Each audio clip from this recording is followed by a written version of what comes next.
welcome to our November session. A little earlier this month to take into account the Thanksgiving holiday that I'm sure all of you will be enjoying. And those of you that are remote will be eating pie in empathy for all of our trials and travails as Americans. So we appreciate all the support from our international colleagues. So let's get started. First of all, the same kind of housekeeping as always. Feel free at the bottom. I think everybody here is now at this point Zoom aficionados and certainly very capable. Please ask questions. Otherwise, we like to make this interaction. You can ask questions one of three ways: either toss something in the chat, or you can raise your hand. And I'm sure that you can see the capabilities down there. Under reactions is where you raise your hand in the bottom right of your cockpit. There's a chat function there as well, or you can just, if you can get a word in edgewise, you can just yell out and we'll figure out how to recognize you and get your question front and center. So feel free to do that. I'll mediate as always. We want to make it interactive, so feel free to ask questions. This month, we're introducing not only a new partner of ours in permanent.org, but also one of their new executives, Amberly Russell, who has a very interesting background that she's going to share with you. And we're looking forward to talking a little bit about her background, a little bit about permanent.org, and how the partnership and her background can kind of give us interesting insights about how to work with military histories and associated capabilities like that. So with that, without any additional introduction, I'm going to turn over to Barb to give Amberly a formal introduction. Thank you so much, Cameron. As many of you know, I'm often running the front here, the operations center here at Ponga, answering for Audie, who is so quiet. I don't know. And I want, and as I'm often talking with many of you and our members, I've started to realize a pattern over this last many months since Roots Tech earlier this year, that there was a number of people who were telling us stories, telling us about how they were working on stories of their loved ones who had experienced military conflicts, who had themselves served in the armed forces in the US, in Canada, Australia, around the world. These were difficult stories to tell, and they were using pictures to bring those stories forward, to find ways to ask those questions. And we thought this such an interesting pattern. We wanted to take this month in November with Armistice Day, U.S. Veterans Day, and the commemorations of this month, to take the opportunity to really focus on that as a particular challenge. And we realized that as we were thinking about who a good speaker would be, that we had a natural person here in Amberly Russell. Now, Amberly is, as Cameron mentioned, at permanent.org, and we have a wonderful new partnership we've been talking about at ponga.com/genealogy and also at permanent.org/ponga, which is ways in which we can work together as companies by supporting one another. And as you'll see in some of our materials for Roots Tech, we're also doing some more demonstrations of how the services specifically work together. But during our session here, we actually wanted to talk more generally about those relationships. And of course, because, we're Ponga, Amberly will demonstrate some of that with, Ponga as part of it. But I certainly welcome all of you to come on in, as Cameron said, with questions and interactions. We've discovered that that's part of what really makes these sessions so much fun and interesting, and how so many of you are coming back month after month, which just we find absolutely delightful and truly inspiring. And I hope has us taking Ponga in a direction where you want it to go as well. And with that, Amberly Russell, take it away. Oh, what a great intro. Thank you so much. First off, I just want to say thank you to Barbara and Cameron for asking me to do this. It was such a cool experience to really think about what was my favorite Army photo and to kind of dive into what that is and the stories behind it. So I'm going to start off by talking a little bit about Permanent really quickly. And Barbara said that this was casual, so if I ramble, it's all her fault. But she said these are a lot more laid back, and I that's kind of my style too, so I like that. Permanent is a place where you can go and store your family photos and files and all your valuables that are either digitized or born digital from any of your devices. It's a cloud service where you can create really great archives for families and organizations online. And really is a great place where you can collaborate with your family and your other people in your organization and things like that. There's a lot of different kind of sharing options and stuff, so it makes it easier to just collaborate with your family on oral histories. And I'll show you a little bit about that and what I kind of did with my military archive in a minute. But it's great because you get a free gigabyte when you sign up, and it's just a one-time fee after that. So it's a little bit different than your regular storage place where you have a subscription. And we're a digital cultural heritage organization. We really care about cultural heritage. We are a nonprofit, and that's why I love working there. So a little bit about me is I have a background in libraries and archives. I have a master's in libraries and archives from the University of Texas at Austin. Hook 'em horns, if there's any Longhorns out there. And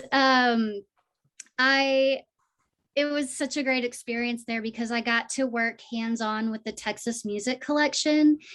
And that is my last decade of life. My 30s was being behind the scenes, running and gunning with a camera, shooting concerts and stuff in Austin. And that's why Permanent is so perfect for me, because it's helping people digitize their photos, old family photos. It's a lot about photography. I am a photographer, did some fashion photography and travel photography. So that is a little bit about my background. And like Barbara said, I was in the Army. I was in the 1st Infantry Division as a military police officer. And that's sort of what I want to talk most about with you today. I think that being given this opportunity to speak to you about my service is incredibly healing. And I think you'll find for a lot of people that either are veterans out there, and I salute you if you are watching this and you are a fellow veteran, or you have family members that were in the military and you want to capture their experience before you don't have a chance to. And a lot of the older generation, it's really imperative that we really start to capture their oral histories and their stories now. I have a lot of Vietnam veteran friends, and it's really important to be able to hold space for veterans so that they can tell their stories. And I want to say thank you for coming here today to hold space for me while I walk you through my favorite Army photo. So now I'm going to share my screen so you can see it. If there's any issues, just raise your voice and let me know. All right, are we all good? Yeah, okay. Well, here she is. This is my favorite Army photo. This photo is so special to me because I was stationed in Germany in the 1st Infantry Division in a moment in time in the early 2000s where women were technically in the bylaws legally allowed to serve in the infantry. However, women have always served in the infantry. I believe that was a little bit of a technicality. It broadened what you could do, like you can drive a tank now and you can do other things, but women have always been in the infantry. And so I was in the 1st Infantry Division. We deployed to Kosovo in 2002 to 2003. And that is when this photo was taken. I was just a baby. This was 2002, I think. And I'm just gonna pull up some tidbits for you.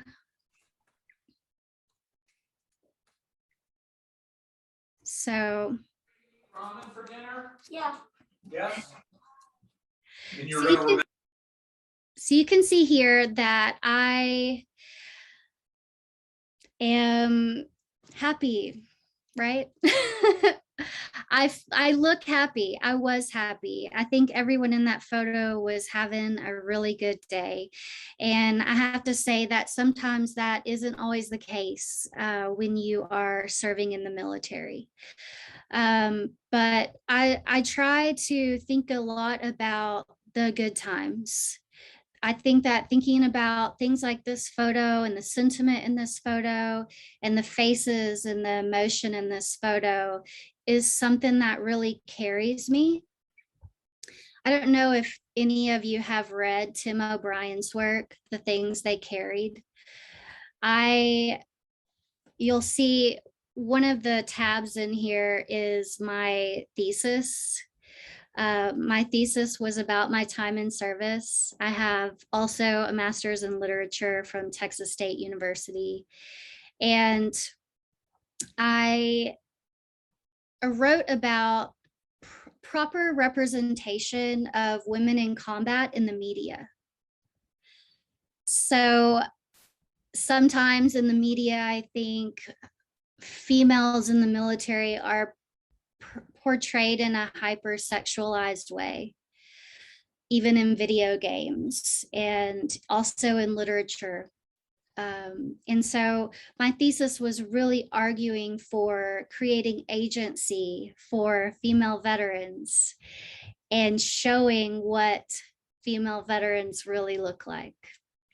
So there's one right there.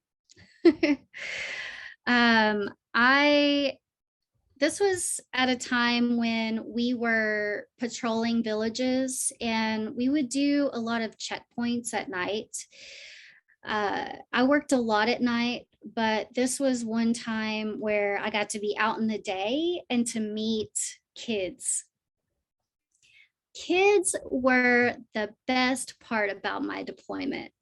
So you can see this little girl right here, her face, her shining face. She was her and her father and her little brother, who I have a picture of him driving a Humvee. He's tiny. I just had to capture that moment. I think that really being able to ride around and do more civil affairs type work opposed to police work was something that really uplifted my spirits and made my service much more bearable. And so I really loved getting to do things like this. This is why, a part of why it is my favorite photo, military photo. My friend took this photo, so you can see I'm getting my picture taken. And also one of my battle buddies is taking my photo. So we're still in touch. I sent him a private message on Instagram the other day about this photo, which I talk to him about all the time because I'm borderline obsessed with this photo. I just think it, for me, is perfect for me. And I asked him, like, do you remember this day? He does not remember this day. It was over 20 years ago. But I was like, do you remember anything? And he was like, I know that it was a 35mm camera with 3200 film. And as a photographer, I mean, that's definitely of interest to me. And also format and metadata is a pretty big thing. So there's, as you can see, I guess what I'm getting at is a photo, and what Ponga really represents is a photo isn't just one thing. A photo has so many stories within the story. And that is something that I really loved about my journey with Ponga and being able to connect Ponga with Permanent on little tidbits like, hopefully this will work. Here's some audio that I captured. So if you want to go visit your uncle or your dad or your granddad and you want to capture a story about photos you have inherited that you are saving for them in whatever way. And today I'm showing you Permanent and Ponga, but everybody, I also have an iPhone. You know, everybody has all kinds of ways to save their photos. This is just one way, but I will show you this. Let me know if you can hear it okay. Give me a thumbs up, Barbara. Something about my time in Kosovo that really surprised me was that the kids in the villages would usually ask for pencils while we were patrolling, which I found to be so enlightening and amazing. While a lot of my fellow soldiers were teaching the kids cuss words, I, being very interested in literature and things like that, would teach them English. And it's my first foray into ESL. I have taught ESL in South Korea, Seoul, and in Ayutthaya, Thailand. It's something I have a passion for and that I love. But yeah, I would save, and likewise, all the soldiers would save their candy from their MREs, or, you know, they would buy candy and stuff like that and give it to the kids when we would patrol. That was something that I really loved to do as well.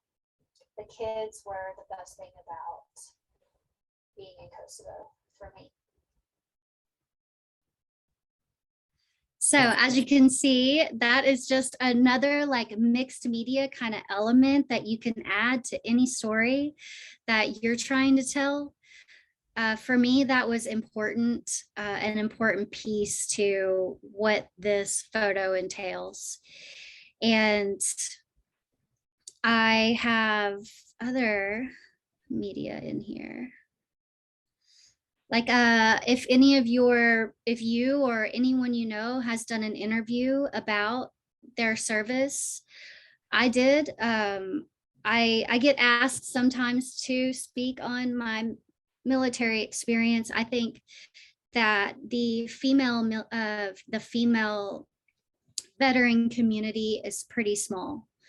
The military community is small. Add that. Add female military, female soldier, and it's even smaller. So I get asked sometimes to speak on my service, and I did a 9/11 in the public interest about what 9/11 meant to me, and that was during my time in service. I also have a map here that shows where, a Google Maps map, where I was. So there's Kamenica. I was in Kamenica. There were 3 bases in Kosovo at the time. And I'll zoom out a little bit so you can see exactly where I was. So I was stationed all the way in Germany and deployed to Kosovo in the Balkans. And it was very cold in the winter time. Southern Europe is, I mean, I am a Texas girl. I don't know, it's probably some people in this audience who are from the north, the north side of our great country. But I am a Texan, born and raised. This girl could not handle the snow.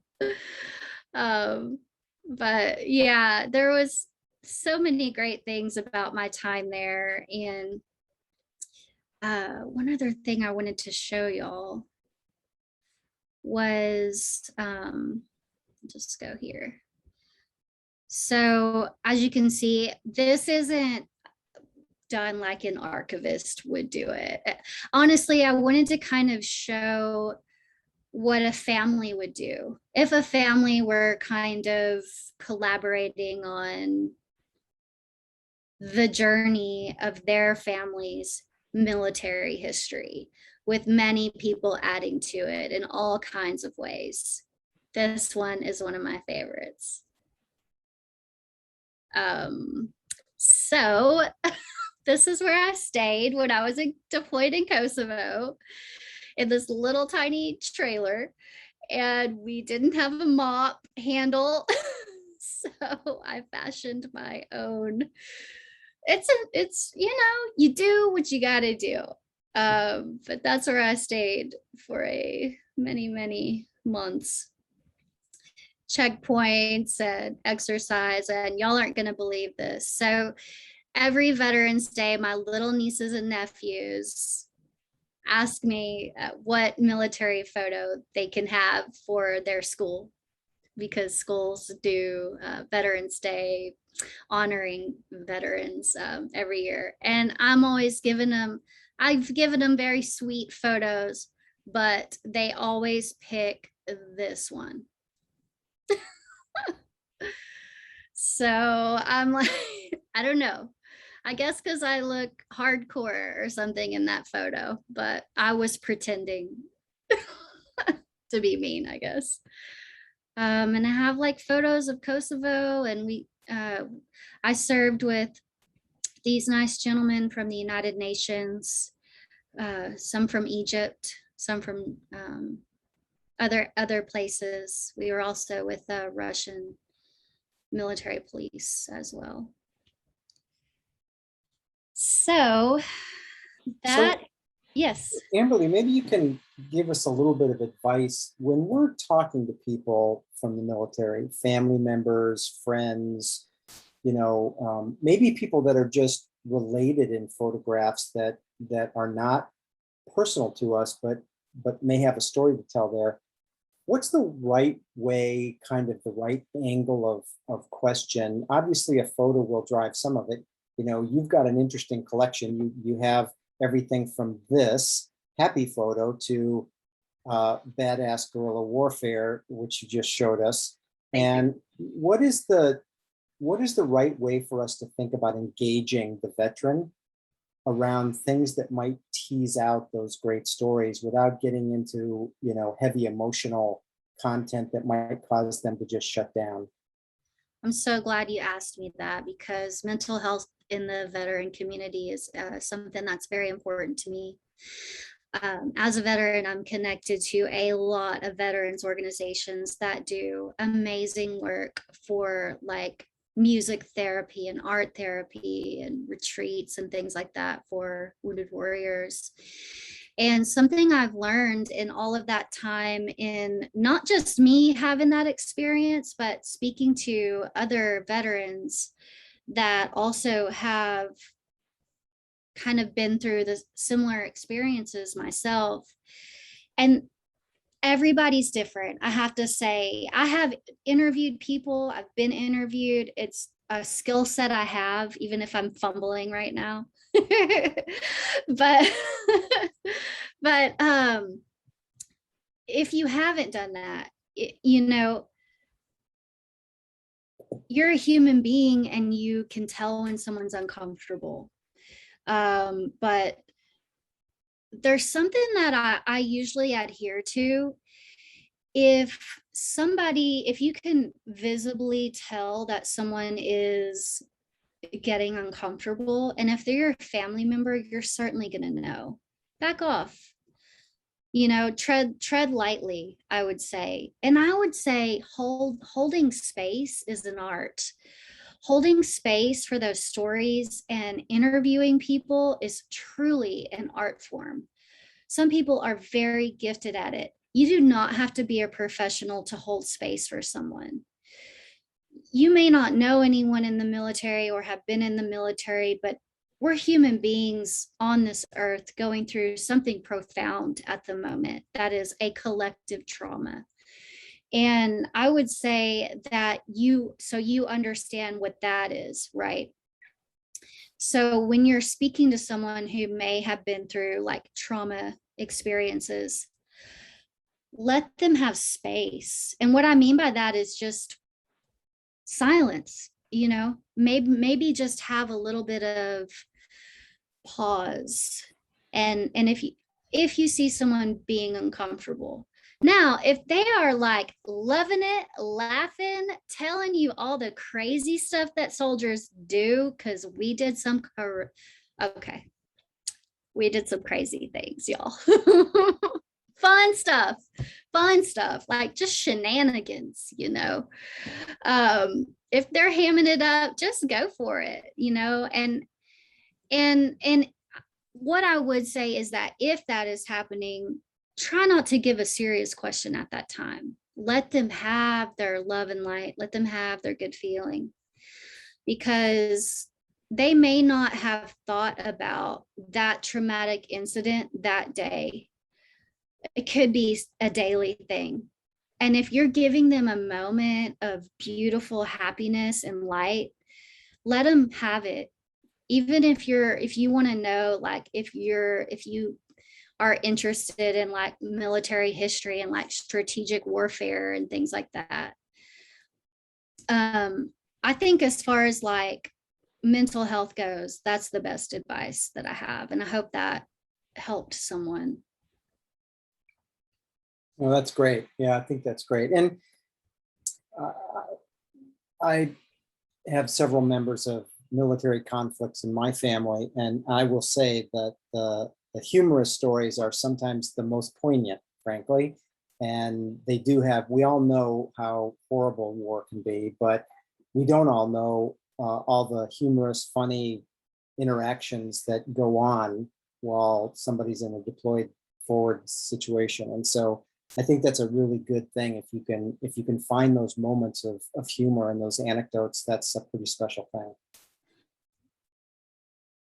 I agree. And you can do really cool projects with them. Like I showed you, this is like all mixed media. There's just audio in there. There's all kinds of things in there. And you don't have to have fancy equipment to capture oral history.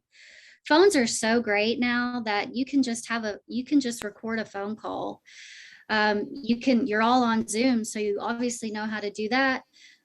Help the person that you are interviewing get set up with that, and then use your laptop for that. There are all kinds of ways, and sometimes just something is happening casually, like just randomly during a phone call. Jot it down, write it, put it somewhere. Capture it any way you can. I was talking to a client. So I do preservation services. I'm the preservation services manager at Permanent. We digitize family photos for clients, and we create these archives for them and their families. And I was talking to a client, and he's older, and he was telling me about, he had 6 brothers, and only one of them did not serve because of illness. And I think he was in his 80s. He's in his 80s. And many of them are gone now. And he just lamented about how he felt so sick about not being able to have had the time to capture those stories. And I told him, sir, your grandson, that's why he wants me to do this for you, because it really means something to him. Hmm.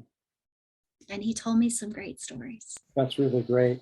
We had a question earlier on about you referenced essentially a thesis that you wrote around the idea of a point of view from a more the female veteran kind of mentality and that sort of thing. Is that information published anywhere, or is it shareable?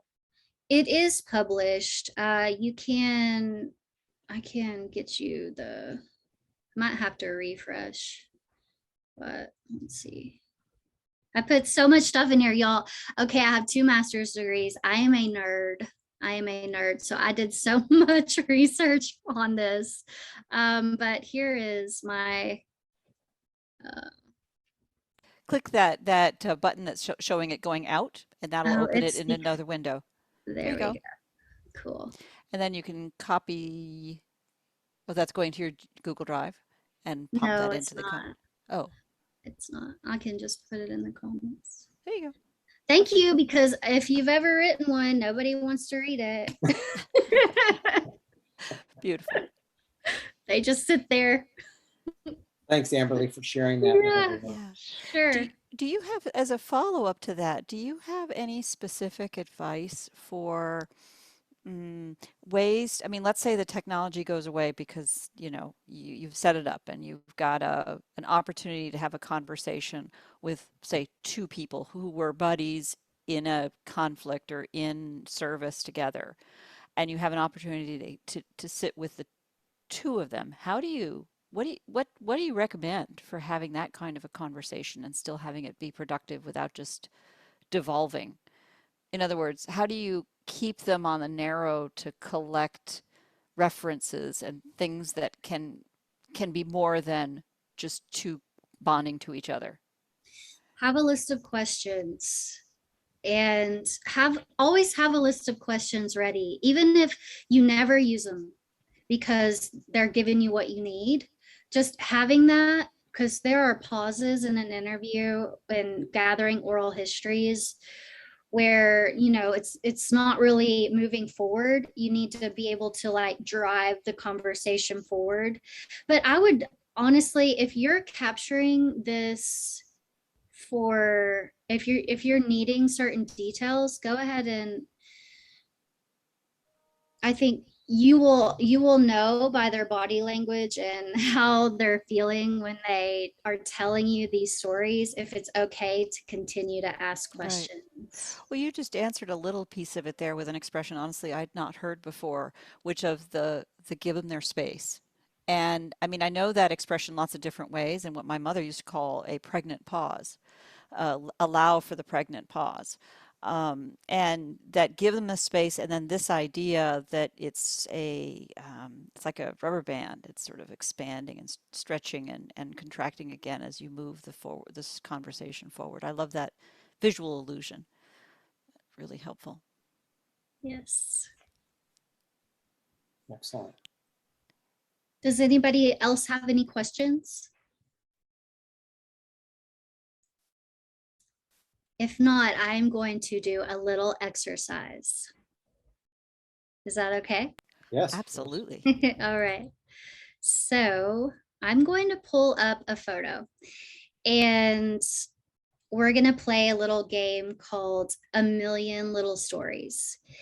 And we're all going to look at the same photo, and then for a minute or 2, and if you're watching a recording of this, you can fast forward or you can take a pause with us, because we don't pause enough, frankly, in this crazy world.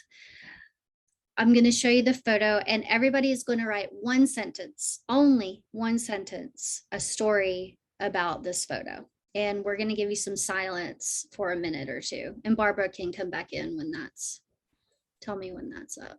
So one sentence story. If you don't know what this is, it's a dog tag being imprinted. It's usually has your social security number on it and your name and your blood type.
If you feel comfortable, just toss it into the chat and everybody can take a look. Oh, good, Karen.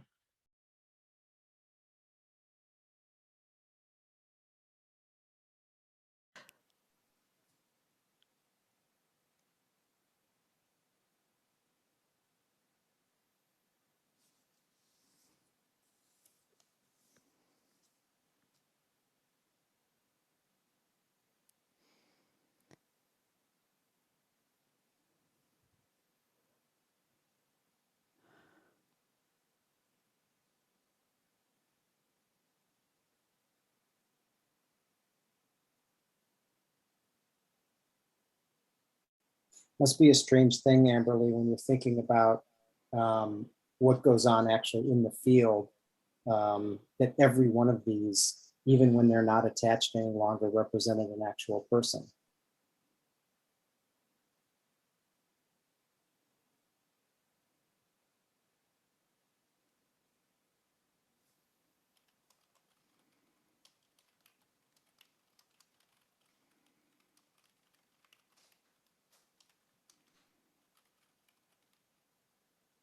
Oop, you're on mute.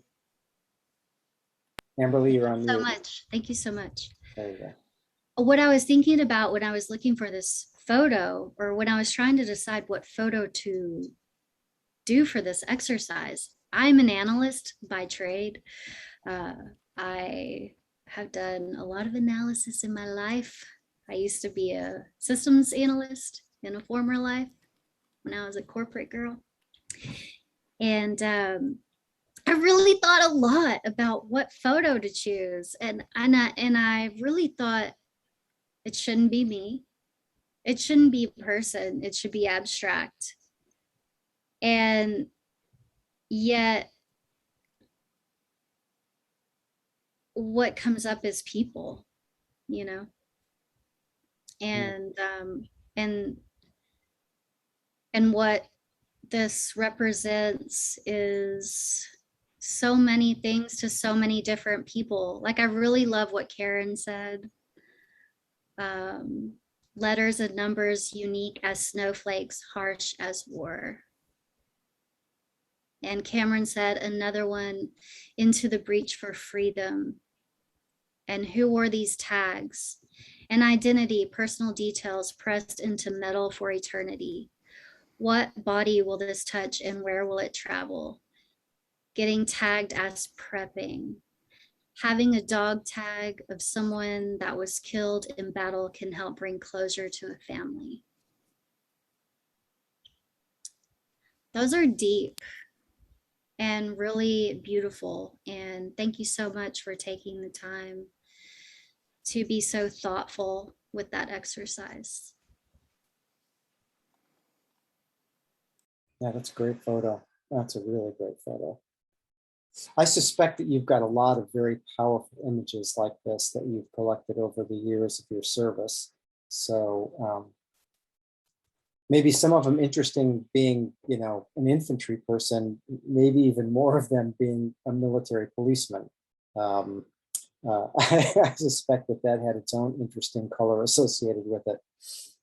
Yes, it did. Being a police officer in the military was interesting because you were policing soldiers and policing like outside of the post of base. So it was a weird sort of experience, I think.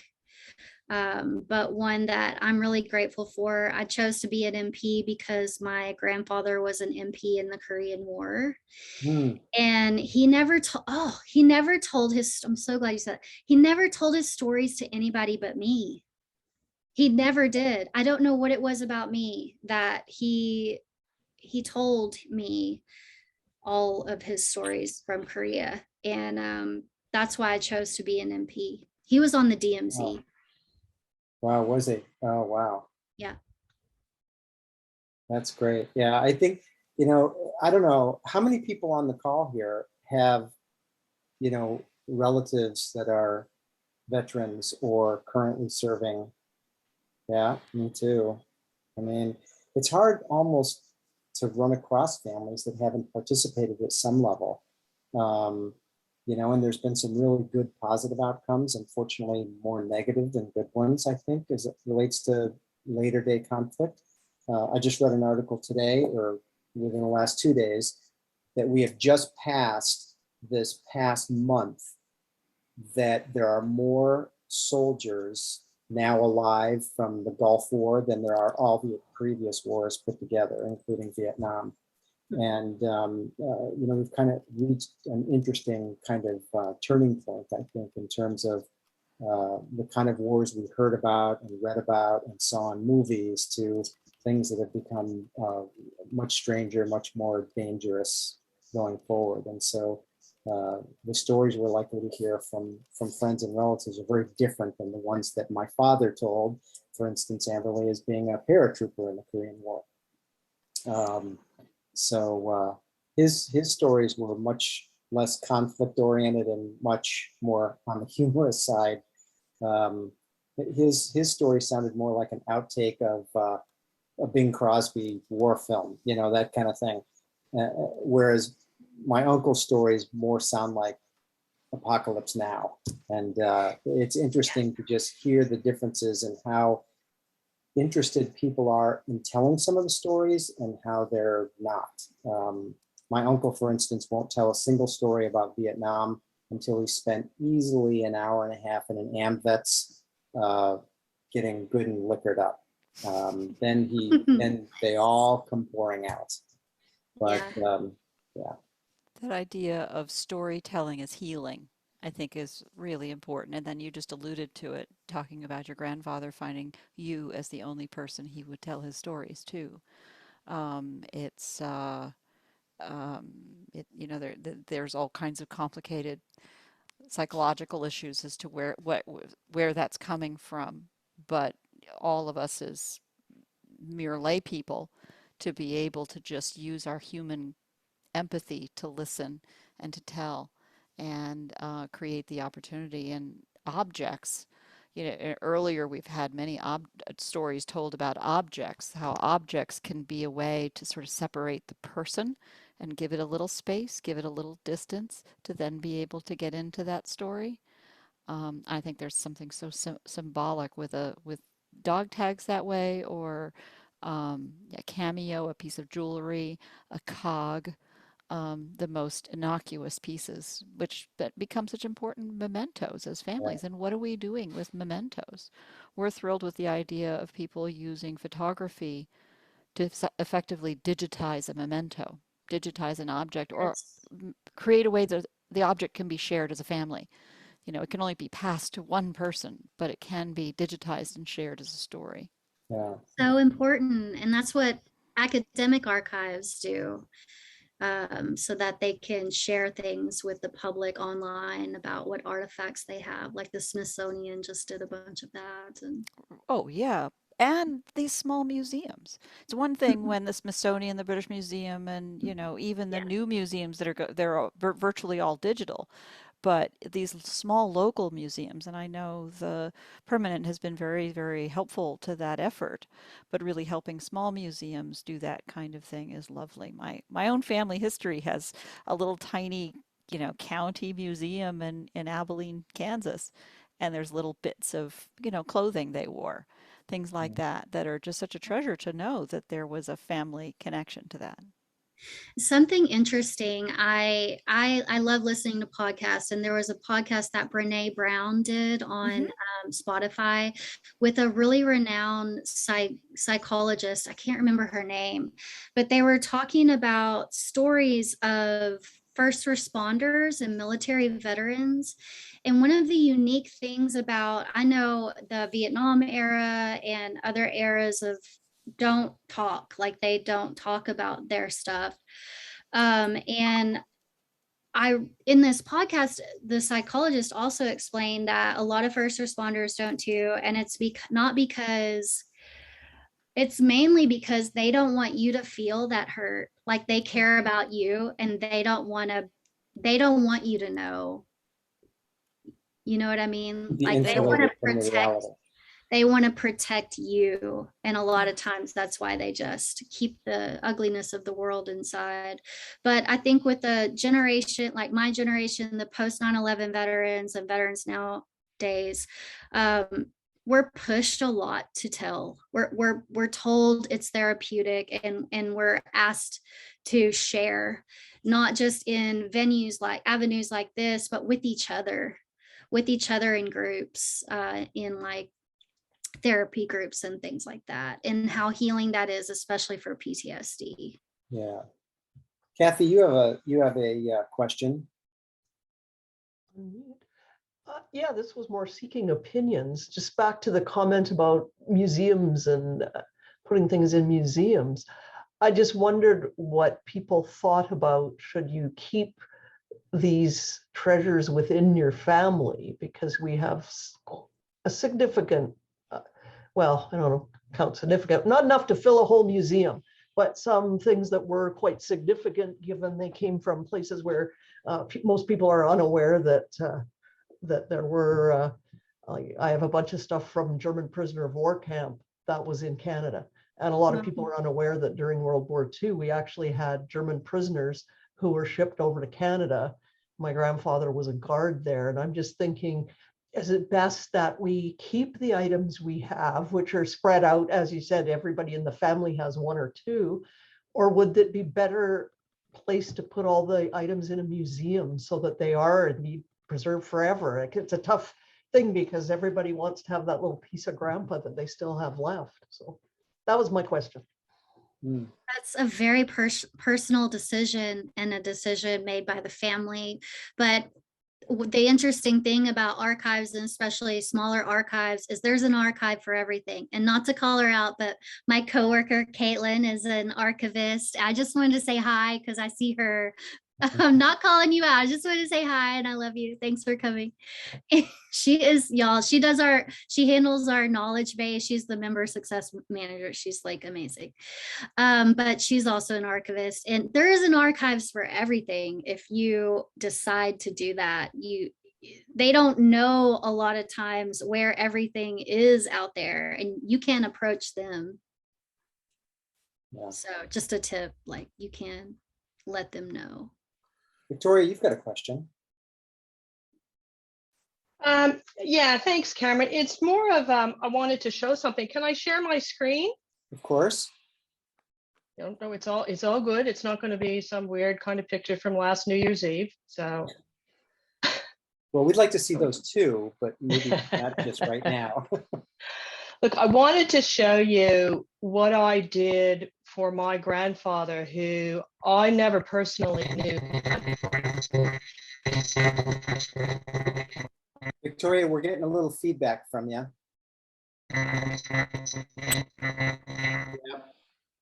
Very often that happens when you share your screen with a background, with a fake background. Yeah. If you I turn don't that have off, a fake. you know. I don't have a fake background. Okay. I thought maybe that was the problem. Oh, you're coming through okay. Am I clear? Yep. Am I clear? I won't move. What I wanted to show you was, this is something that I've done in Ponga, and the documents that you see are all accessible freely through a Canadian veterans site. But what this did for my family, and why they appreciated me doing it and sharing it, was that they too now can go in and look at the documents, because I can click on one of these. Oh, I need to move that out of the way. And open up the document that I've shared in Ponga and zoom right in on it. And I can see that my poor grandfather got into an accident, but he was cleared of it. And where he was in France, where he was stationed. Of course, now with Permanent, I'm using Permanent as well for these documents, because then they can download them and do what they want with them. So that's how I feel that I can share some details about a man that none of us knew in 1917. So it's kind of like my own little private museum of documents on my own little archive. That's And fantastic. yeah, I just wanted to share that with you guys. No, that's I'm really going to stop. great. I'm going Could to I turn ask that off. Victoria a question? Of course you can. How did you get such clear, did you enhance or edit the records? No, I didn't. Oh, I just I can barely simply read the ones I have. I can barely read them, and I have the original. no. I'm sure you're aware, Kathy, of where you can go and get those on the on the Canadian Yeah. government. I just saved them as JPEGs. That's all I did. Okay. Well, the ones I've got that are bad are actually the ones from the First World War from England. Yeah. Oh, yeah. Grandfather Okay. wrote These are them. pretty good, and it's pages and British Army pages. and one more, and Canadian one in the Second War. So Yeah. Yeah. I'll have a look. And I just wanted to make one other comment. You know, when you're a member of many of the ancestry sites that are out there in public domain, and occasionally you'll get, especially with military this month in November, you'll get notices, we found a family member for you. And I do have a big family tree for us. One part of my family that actually migrated to the US in the late 1800s. So the other day I got a message that this fellow was a veteran in the Second World War. Never heard of the fellow before, but he sits on my tree. He's there in black and white. So it was very cool. And he's a California boy. So, Wow. and I didn't know that.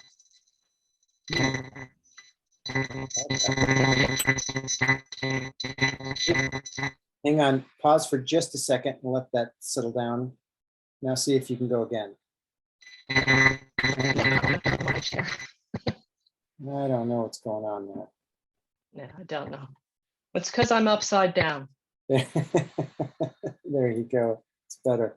Victoria, I just wanted to say quickly, it's nice to hear from you. I've heard so many good things about you. Thank you, Amberly. That's very sweet. Yeah. I had a good Yeah. conversation. Lots of incredible things that you're doing with the platform. Yeah, I'm kind of in the same, Amberly, to your comment about artifacts. I've got an old cigar box, the old kind of coated cardboard cigar boxes, and in there are probably, they're the US collar buttons and some dog tags. There's about 15 different patches of various, 89th Airborne and 1st Air Cavalry and some things like that. And I've kind of wanted to do with them because I think to somebody's comment earlier, I think Kathy mentioned that even all the people in my family that used to be the owners of these artifacts are now long gone. And we just never had the presence or the ability, or in some cases, the tools and services to be able to grab that stuff and do anything with it from a historical perspective. So opportunities lost, but I'm hoping to get in my own account that stuff up onto Ponga so I can kind of solicit cousins, first, second, third, fourth cousins to find out if anybody knows anything about this kind of stuff, because you never know, right? It's a great way of crowdsourcing information. It is. I actually have one of those. It's not in a cigar box. It's in another kind of box, but it has all my medals and everything in it. And yeah, those are important things to pass down. And Yeah. you can do it digitally now. And I'm going to add that to the Army archive I created and link it from Ponga Permanent. Perfect. Amberly, do you and really Caitlin, as archivists and preservationists with the kind of real serious academic training that you have, you're now guiding mere mortals like us who have these ordinary objects. And many of us just, are figuring out the importance of things like, where did you get it? And who had it before, and how do you know the story that you were told, or who even told you the story that you were told? I mean, I'm making this stuff up. Is there a set? Is there a guide? In genealogy, there's the evidence explained. Are there simple ways to give guidance to the top 5 things you must always look for in any object that you find, or something like that? The quick 5, the listicle. Caitlin, I think we have our next knowledge base article. We'll cross Not post that it. her, not that her list isn't this long. We'll cross post Uh, it. No, I honestly don't. I do have a background as an archivist, but I help regular folks create their family archives, and I use principles that I learned as an archivist, but really to get people interested, I don't want to overwhelm people with, Right. yeah, so you can use your phone to take a photo and What then what I'm getting at is that the idea we tell people take a picture. If grandpa starts talking, just put a phone in front of him, let him go. Um, but I think there are probably those principles of date and time, who the person was. There's probably some other obvious things like birth dates that provide a grounding that then leads to a lot of other information. And you don't need to worry about all 47 of them, but these five, I just don't know what those are. It just seems to me that there's some magic knowledge that y'all know. That'd be great to well, know. just to tell you, there are hundreds of metadata standards in existence and hundreds. But yes, there are the core things that you need. And I would say, you need the title, you need the date, you need the location, I like to put the format in because I'm a techie geek and of, however it was taken. And in permanent, we just have a blanket like description where you can write in stories and of like the description of like the story of the photo. But those are like the very basic things that you should have. So, reflecting on Karen's talk to us a few months ago, thinking like a journalist with a who, what, when, where, why, how, at least that is, I mean, you even just captured there what the original format is. And I'm immediately thinking, oh, gee, if I've scanned a photo or I have a photo of a photo and I know it was taken with 35 millimeter, and I know all those negatives are over there. I may not take the time to go figure out where that negative goes to this print because I ain't got the time. But even documenting that I did know that could be very helpful as a cookie trail for somebody else to go look because there's some blurry part at the back and you can't see it now. And I ain't got the time to look for it, but cookie trail, right? For sure. But it never occurred to me till you mentioned that. Karen, hold up that document again so everybody can see the front of it. Karen put a note in the chat for everyone. I don't know how you laid your fingertips on something like that, so appropriate for tonight's topic. Yeah. But, well, I can tell you just real quick, the lady that does this military research, she referred a client to me a couple of years ago, and she's written several guides. This is just one that happened to be relevant to some work that I was doing, but she has several little books out. It's not real thick, but she's very good at what she does. So. Oh, that's very cool. Thanks for that tip. That's a great thought. Thanks. Kathy, you have a Because question? go ahead. Oh, go ahead, Amberly. Make a comment. Because I'm a librarian also, like I have full of resources. There is a metadata working group, a family history metadata working group that our executive director, who is amazing, his name is Robert Friedman. He is on the committee. And if you just Google that, I'm sure it'll come up. I think they have it. I think their website is in the works, perhaps, and they are on Facebook. So Family History Metadata Working Group. And what I'm hearing you say, just to circle that, is that to the extent that the metadata working group is relating to standards for file formats and details like that, at a high level, the kind of information you would bother putting in at a technical level is the kind of detail that one should be thinking about as you're capturing an object, whatever format you're putting it into. Is that what you're saying? Yes. Beautiful. Excellent. Kathy, question.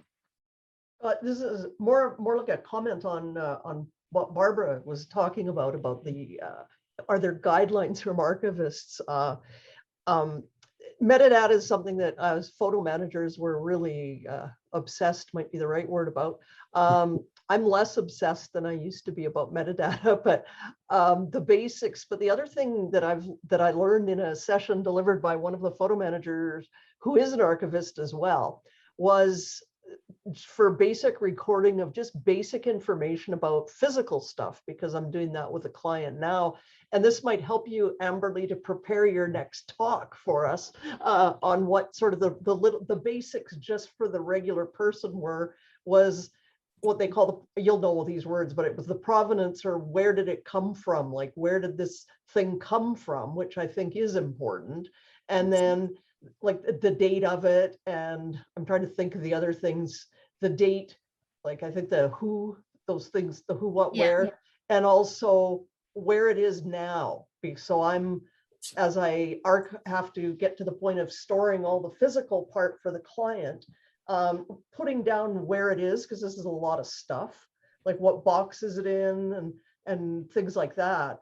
That was sort of the basics that seemed to me to be reasonable for the everyday person. So that's my 2 cents. And I have Just to let you know, I dropped the Dublin core metadata schema in the chat. Yes. It's a good one. It's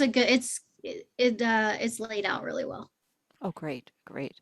You know, I wonder if this is a good time to circle back to the question, Bruce, you asked at the very start of our session before everybody had joined in. Now, Bruce has joined us in the past, and as I recall, is a professional photographer by training, correct, Bruce? And is one of the many things. No, one of the many things, and has had an opportunity to pull in some tremendous family archives and has been moving them forward. At this point, you're unmuted. I was just stalling to give you a chance to go ahead and ask the question yourself. Well, if you allow me to, just let me read you what I'm considering the preface that I wrote for my father's book that I'm working on right now. It says, what follows are the remembrances of Ernest A. Naples covering his life and experiences starting around 1910. As my brother wrote in his eulogy, besides being a wonderful son, husband, father, Ernest A. Naples was magician, writer, storyteller, cartoonist, photographer, mineralogist, lapidary, gardener, nature lover, archer, Boy Scout leader, whittler, telephone installer, and an inspiration to us all. That's what I'm faced with. I have stories to go with every one of those things that he did, and he did them all well. He was an unbelievable human being. Okay. And he then in his 80s, he wrote this 163-page book, and I have all the stories. So that my problem is, as I started to say before, I have all the stories. Right. So now what I'm doing, luckily he also had a 1,500 photograph lot. He was a professional photographer, as one of the things he did. And he had at least 1,500 wonderful photographs, which I've now digitized. All of them are digitized. So I have those to go in and punctuate some of these things. For one example, I don't know if anyone else had this picture. I looked, I couldn't find it anywhere else, but he had the last picture taken of Babe Ruth as he walked off the field. Wow. Okay. He was in the Dodger uniform because he was the first base coach for the Brooklyn Dodgers, even though he was a Yankee. Before that, he was with the Red Sox. Okay. But I have that photograph. I have a photograph. His brother was given to him by Jimmy Doolittle. Okay, because he was Doolittle's mechanic. Okay, so he tells stories. So I have stories, all these stories. That's and great. So I've been editing this. It's just incredible. You know, it's what I have. I'm very thankful that I have all of this, of course. But I'm also going by. I just spent some time today getting some archival videos from a few different websites that punctuate a lot of the things he's saying or said. Lindy, he he was sitting on the curb when Lindy, the parade was going on in New York. You know, things like that as a young boy. So like I said, I have so many stories. My problem is, is how to present all of that. And Yeah. as I said, at least for now, I think the only way I can think of doing it is luckily I taught in the City University for 50 years. And then I worked another 4 years as a person who built videos for faculty who needed videos for their classes. That's really what I did. So I have 54 years at the City University of New York. And the last 4 years, I did nothing but build videos or help people build their videos. And so I became an expert at building videos now. And so, well, expert as experts go. I'm not really an expert, but I feel that I can take these, I'll say 80 or 90 stories that I have in this book and turn them each into a separate video and then I put them up on my, I have a YouTube channel. I put them up on my YouTube channel and people can go ahead and, peruse. And luckily I have an index so they don't have to look at it sequentially. They can pick and choose anything they want to listen to or look or listen or read. So anyway, that's it's a problem. And I was looking for ways to use Ponga to assist me in this. And I may have found one. One might be, as I said, my cousins are in their 80s now. I'm in my 70s. And, maybe I can use that to help add to the stories or gather information from. There's something really special of the way you just said that really got me thinking. You were talking about how you have all these stories, and that tells me two things. One is how much your life is enhanced by having been touched by these stories. Oh, there's no question about that. And it also tells me that you're on a mission to put these stories essentially into the hands with context and explanation into the generations that follow so that they can have that same joy that you do. But I think you also see that joy in how it's in the connection that makes it personal. Yeah. So having them out there on YouTube is great, but being able to pull them into a private space where you can put context around them that you may not want to be, you want people to know that they can say what they want to say without it suddenly being a comment that trolls are going to be commenting on YouTube. That's what we believe we're here for. And No, feel I very get strongly that. about. Yeah, and maybe that is some way that I can do that with Pongers once Yeah, I have the stories told. Absolutely. It may not Absolutely. necessarily be the platform and the construct under which you're trying to tell the story from a digital perspective as much as it might be the way that you're telling it. I think it's particularly difficult to tell stories about polymaths or somebody who's a Renaissance person because you don't know whether or not you're trying to tell the different dimensions of their achievements and personalities or whether or not you're talking about them as an individual and touching on those things as tangents to their existence. So there's a lot of different ways to approach the storytelling process. And I think that, as we go forward, we've got resources. Karen Ray is one of them. We'll have some more resources in upcoming meetings about the appropriate way to tackle the storytelling challenge because, it's not necessarily a natural thing to take the subject matter and all of a sudden the stories just come tumbling out. They typically have to be organized and there's an unbelievable amount of choices that you could make. I think part of the challenge you have, Bruce, is that you've got a very multi-dimensional individual here that you're trying to craft a story around, right? Well, yeah, keep in mind, these stories are all ones that he wrote. I didn't write any of them. Right. Okay. Yeah. He wrote every one of these stories. I did interject one story in there where he actually said, oh, I wasn't really a great artist, blah, blah, blah. So I wrote a preamble to that saying, baloney. He was a fabulous artist. If you saw the cartoons that this man did for year after year after year, he was published in newspapers constantly. It's amazing that he would say that of himself, but that's the kind of guy he really was. He was but that's a really good point of this idea that a story is this curated pocket, but then it adds more as it starts to have comments on it or additions to it or contextualized to how someone is looking at it and then passed on. And there are, as Cameron is saying, 100 different ways that might be done. or sometimes you're just looking at piles of documents, such as Victoria has described. And I know, Anna, you've been wrestling with the kinds of things that you make available and pull in. From our perspective, we sit back and watch all of these different combinations, from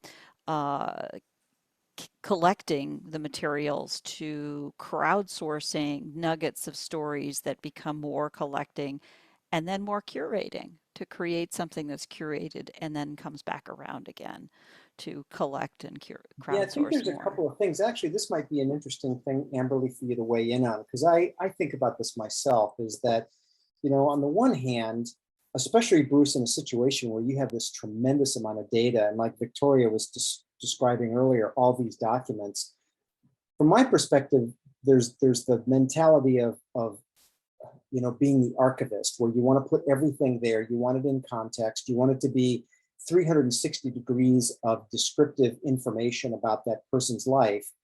But then there's the other side of it, from my perspective, which for me is a priority, is not necessarily so much the archivist componentry, but rather the telling of 100 little short anecdotes, so that the people that I pass these along to are encouraged to read them. If I hand a book about my father to anybody except not even me, I'm not going to read it, nor is anybody else.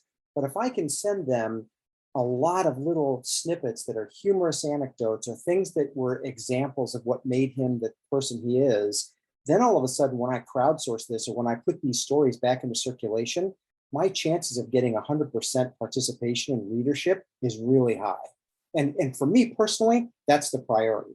I'm not as concerned about archiving their entire histories, not only because I don't have it, but it would take a tremendous amount of time and effort to get it, but rather to come up with those selections of, a few hundred stories maybe, that could be as short as 3 or 4 lines of a remembrance that's associated with a photo, or maybe something that's just a couple of paragraphs in length about something, humorous Christmas event that I won't share here because of the mixed company. And so there's always those kind of things, but those are the things that I want to be sharing with family members and friends and siblings and cousins and things like that. And so you kind of have to decide, I think, editorially, what direction you want to take and what you're going to do with it. Yeah, by the way, that's a very good point. In other words, some of these stories are a little long.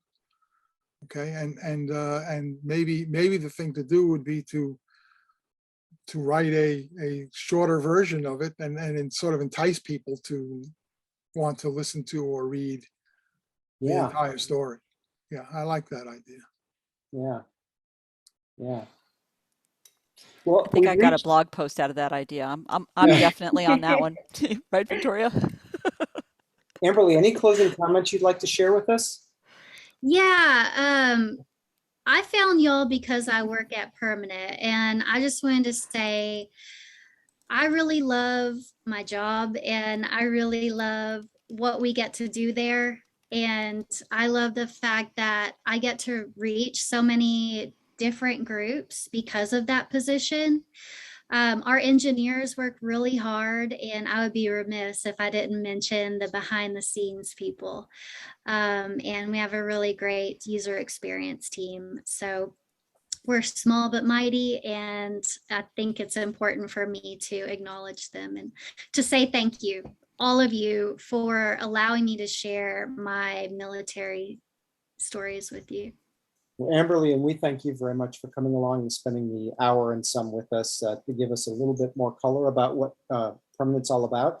Everybody's going to hear more about it as our partnership blossoms over the upcoming months, quarters, years. And we're going to be doing some joint activities at Roots Tech, and you'll see that there's promotions that we're doing together. I think Barb tossed a promotion link into the chat. And so you'll be hearing a lot more about what Amberly and Caitlin and company are doing over there. So thanks everybody again for coming along. I hope it was a very valuable and useful use of the last hour and some. We appreciate you coming along. You'll get, as always, a follow-up email with an access to recording. And you can always reach out to us to get an informational tour or an introductory onboarding session. Bruce, if you'd like to go into any more detail about what you'd like to do with your challenge, Barb and myself would be happy to have a one-on-one. And I think there's a whole bunch of resources that are associated with Ponga now that would be overjoyed to provide some advice, coaching, counseling, input, brainstorming, what have you. So that's available to everybody, and please take advantage of it. Thank you. Again, before mentioning or before signing off, I do want to mention everybody, check our continuing topical information in our social channels, Facebook, Instagram, and YouTube, and our blog and tips and tricks on our website. So we'll be having another session in December. Everybody will get an email with, we haven't decided really what the nature or the topic area is going to be for that. It might be just turning this over to you guys for not only some product tips and input, how you're using it, and maybe this is an opportunity for you guys to turn the tables on us and tell us more things that you need from us. What are you not getting? What are you getting? What do you want more of? What do you want less of?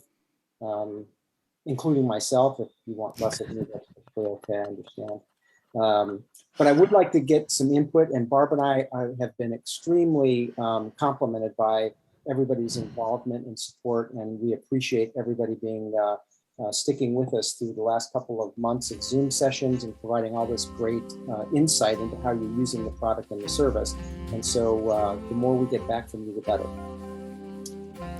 So thank you. You'll be hearing again from us real soon. And Amberly, once again, thanks again for the overview of Ponga and telling us a little bit about your veteran history.